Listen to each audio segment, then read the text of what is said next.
Mga higanting batong estatwa? Gawa ba ng mga alien?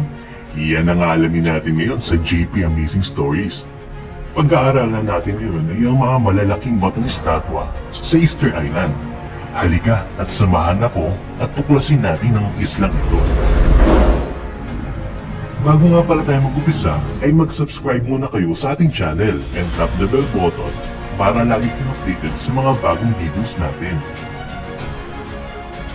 Narito ang ilang mga kagiliw-giliw na katotohanan tungkol sa mga estatwa ng Easter Island.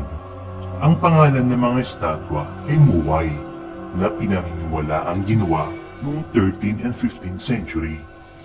Akala ng karamihan na ang estatwa ay gawa sa ulo lang, pero ang kinagulat ng lahat na may katawan pala ang Moai at nakalibing ito sa lupa, kaya ang nakikita lang ay ang ulo. At nalaman lang ito noong nagukay sila noong May 2012. Sa katunayan, sobrang taas pala ng statwa. Ang taas nito ay umaabot sa 33 feet.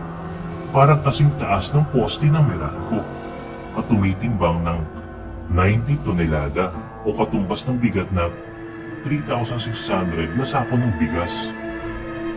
Alam nating lahat na ang mga ulo ng estatwa sa Easter Island ay may mga katawan, hindi ilang misteryo. Ngunit paano nabuo ang populasyon ng Easter Island na daan-daang mga estatwa? Ang mga siyentipiko ay naluktas kamakailan ang misteryong ito at natuklasan kung saan nawala ang mga taong ito at kung bakit. Sa loob ng maraming mga dekada, ang isipan ng mga tao ay nakatuon sa misteryo ng Easter Island, ang isang malayong piraso ng lupa ng bulkan na malayo sa karagatang Pasipiko. Ngunit ang ating planeta ay mayroong libu-libong mga tulad nito. Pero ano ang kakaiba sa islang ito? Ang misteryo ay tinago hindi sa isla mismo, ngunit sa mga higanting mga estatwang bato na sumasakop dito. Sino bang lumikha ng mga sikat na malalaking batong estatwa na ito? Ano ba ang layunin nila kung bakit nila ito linikha? At saan nagmula ang mga lumikha dito at bakit sila naglaho? Maswerte tayo dahil ang mga katanungan ay masasagot natin mamaya. Saan ba matatagpuan ang Easter Island? Ang Rapa Nui na kung saan ay ang pangalan na ibinigay sa Easter Island ng mga unang naninirahan ay ang teritoryo ng Chile at matatagpuan sa Southern Pacific Ocean. At ito ay hanggang ngayon madali mong isaalang-alang ang isa sa pinakamalayong lugar sa mapa ng mundo. Nakahiga ito ng 1,200 miles ang layo mula sa Pitcairn, na siyang pinakamalapit nitong kapitbahay.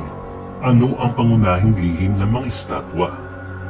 Karamihan sa mga estatwa, 834 out of 887 ay ginawa mula sa material na tinatawag na tuff, na sa katunayan ay nakompress na abo ng bulkan. Nakakaintriga ang lahat ng mga estatwa, maliban sa isang pangkat na nakaharap sa lupain. Nangangahulugan ito na ang kanilang mga likuran ay nakabaling sa karagatan. Marahil ang dahilan para sa iyon ay ang paniniwala na ang mga estatwa ay ang mga nagpuprotekta sa mga taga-baryo, kung kaya't doon nakabaling ang tingin ng mga estatwa. Ang tanging mga estatwa na hindi angkop sa pattern na ito ay matatagpuan sa Ahu Akivi, isang sagradong lugar para sa mga tao ng Rapa Nui. Paano nila naigalaw o nailipat ang mga estatwa, samantalang sobrang bigat nito?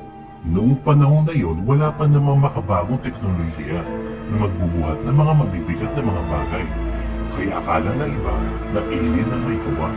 Pero mali ang paniniwalang ito, dahil ang mga materyales na ginamit dito ay gawa sa materyales na matatagpuan sa isla.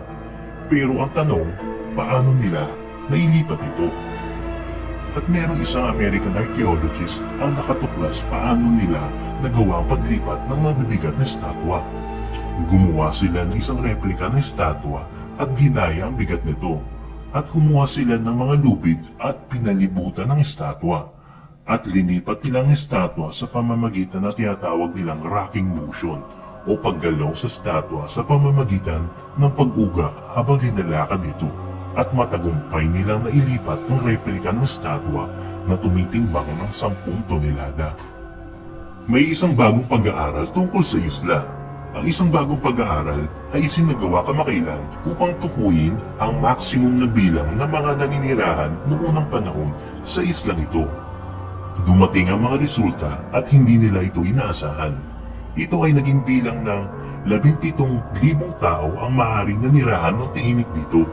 Hindi bababa sa 11% ng lupain ay maaaring sakop ng mga tanim na kamote na naging pangunahing mapagkukunan ng pagkain para sa mga tao. Ang higit pa, ang mga taga-isla ay kumonsumo ng maraming pagkain dagat at mga isda. Pero ang malaking tanong, bakit nawala ang mga tao sa Easter Island?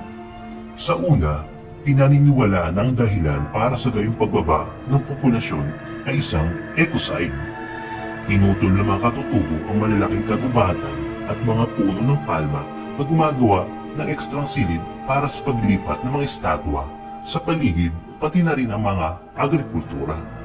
Iisip nila na ang mga puno ay tutubo agad ng mabilis. Ito ay isang maling konsepto. Ang pagkasira ng kapaligiran ay nagresulta ng kagutuman at ito naman humantong sa mga digmaan at kanibalismo. Sa ngayon, gayunpaman, ang nasabing teorya ay napatunayan na mali. Una sa lahat, ang mga nanirahan sa Rapa Nui ay tila napakahusay pagdating sa agrikultura. Ginawa nilang pataba ang mga abo ng bulkan. Sa katunayan, ang isa pang pananaliksik ay nagpakita na ang mga tao ay nanirahan sa isla ng maraming siglo at ang populasyon ay nagsimulang bumaba nang ang mga Europeo ay nagsimulang bumisita sa isla. At iyan ang kwento ng Easter Island. Nagustuhan niyo ba ang kwento? Hit niyo lang ang like button at comment lang kayo sa baba. Hanggang sa muli. Shoutout nga pala kay Nambayan TV, Glenn Suba and Rocolas, Jerome Benitez at kay Raymond Tanusig. Salamat sa inyo.